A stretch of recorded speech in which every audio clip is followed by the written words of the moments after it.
Assalamualaikum Pak Ustaz. Waalaikumsalam warahmatullahi wabarakatuh. Amin. Dan saya juga ditemani oleh Bang Jainuddin nih, sahabat saya dari Kayu Manis.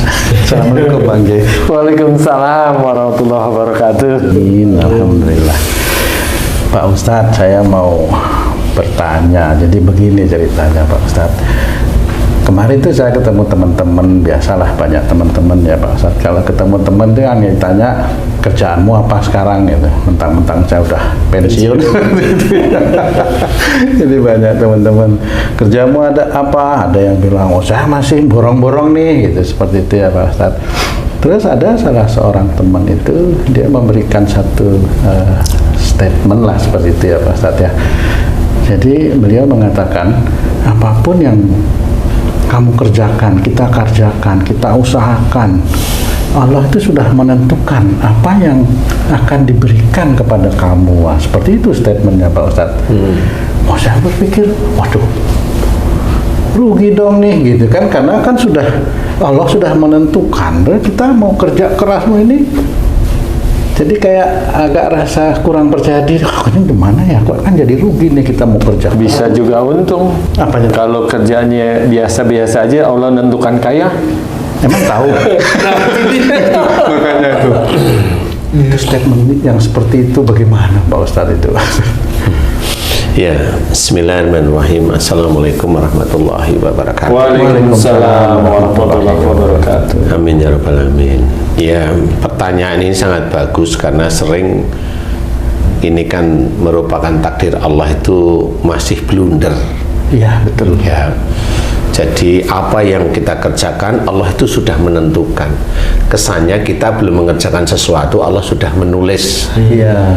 Besoknya yang terjadi apa, besoknya yang terjadi apa. Nah, istilahnya ini dua kalimat yang tidak bisa digabung.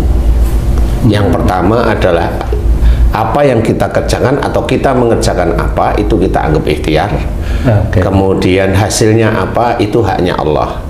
Dua kalimat ini benar, tapi tidak bisa digabung. Karena begini, kalau seseorang itu berikhtiar, itu memang disuruh oleh Allah Ta'ala berikhtiar.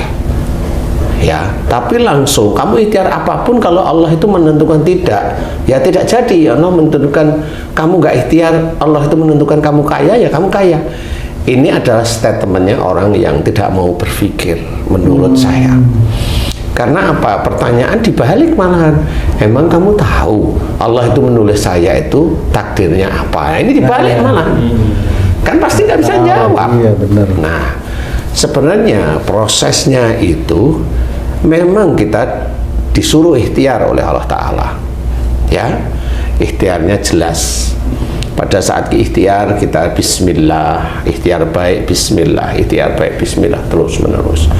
Kemudian setiap saat kita tetap dekat dengan Allah Ta'ala dengan mengerjakan syariat-syariatnya. Nggak cuma sholat, di sini nggak cuma sholat aja. Sholat itu sudah ketentuan yang tidak boleh kita langgar dan harus kita kerjakan. Udah sholat itu, ya. Kadang kita khusyuk, kadang kita itu kalau ada masalah yang sulit ya kita kurang khusyuk, tapi itu harus dikerjakan apapun bentuknya. Nah, proses kalau Allah menentukan ini saya belum menjawab ya, ini saya belum menjawab. Ini baru kita ceritakan ke banyak hal.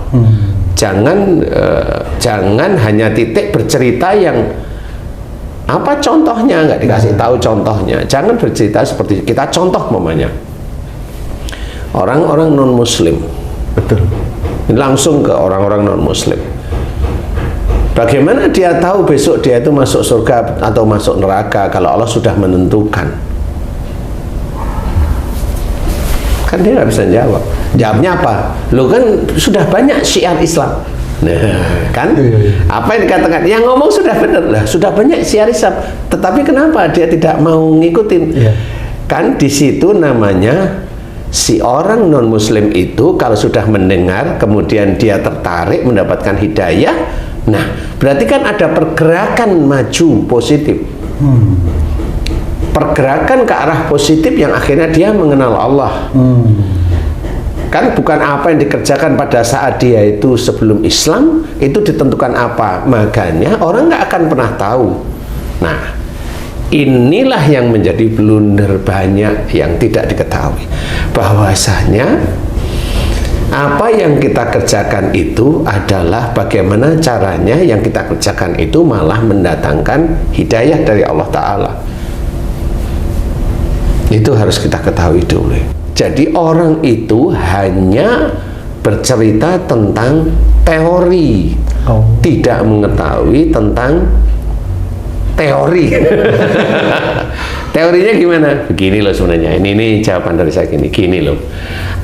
Kalau seseorang itu non-muslim, kemudian dia sudah banyak dengar cerita tentang Islam, kalau dia tidak mau menjalankan, dia tidak mau ini, dia malah menjelek-jelekan atau dia nanti akan mendapatkan sesuatu darinya. Nah, pada saat dia tidak mau, pada saat dia menjelekkan, ini dia memprogram apa yang dia lakukan.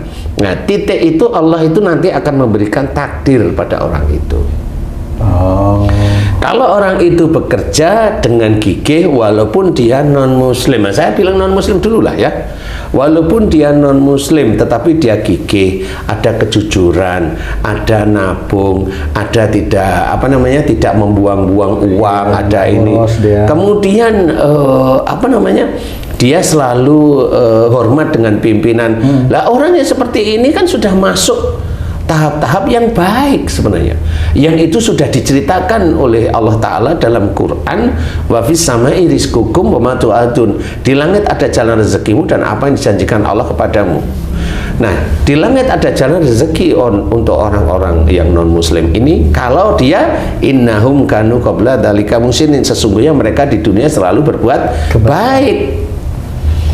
Allah tidak melihat sebenarnya, makanya di sini kalau dia berbuat baik, ya nilai dia itu akan diberikan, walaupun nanti kebaikan hadiah dari Allah berupa harta, berupa jabatan, berupa apa, ya ini menjadi ujian dia juga lagi.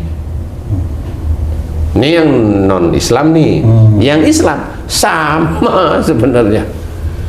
Nah, yang harus diketahui adalah Allah itu akan melihat setiap step perubahan-perubahan dari manusia. Mau dia perubahannya menjadi buruk atau mau menjadi baik, itu step itu akan dilihat oleh Allah Ta'ala dengan raqib dan atid yang selalu mencatat, dan itu dicatat setiap hari dan dilaporkan kepada Allah Ta'ala. Raqib nanti akan mencatat gimana Allah itu memberikan ujian beberapa waktu berikutnya, itu adalah ujiannya adalah nikmat. Atid nanti mencatat keburukan orang itu, di mana ujiannya besok berupa musibah. Apa gunanya raqib sama atid kalau Allah sudah menentukan? Lah, kan itu untuk dicatat nanti di neraka. Lah. Gitu. Kan gitu. Nah, di titik inilah orang banyak blunder, belum tahu. Oke, saya tambahin satu lagi. Kenapa saya bisa berstatement seperti itu? Sebenarnya dikuatkan oleh salah satu ayat dalam Quran. Innallaha la yughayyiru ma biqaumin hatta yughayyiru ma bi anfusihim. Ayat ini menunjukkan bahwa sesungguhnya Allah tidak merubah nasib suatu kaum, loh, kan jelas. Sehingga kaum tersebut merubahnya.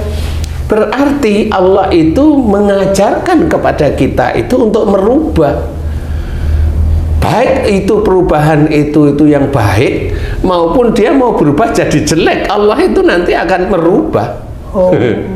Kan jelas ini, yang dia melakukan suatu keburukan, merubahnya nanti ya jelek, jadi musibah barangkali, atau suatu kepastian, karena Allah sudah menceritakan wa ma asabakum min musibatin fa bima kasabat aydikum.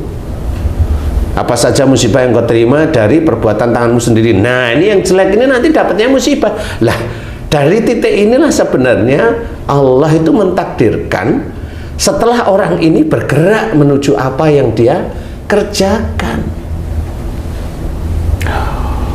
Tidak bisa nanti Allah menulis orang ini masuk surga yang dia belum pernah kerjain, loh kok enak sekali kan gitu ya. Tidak bisa, makanya Allah itu yang yang ada dalam Lauh Mahfuz itu ada ditulis dalam Quran.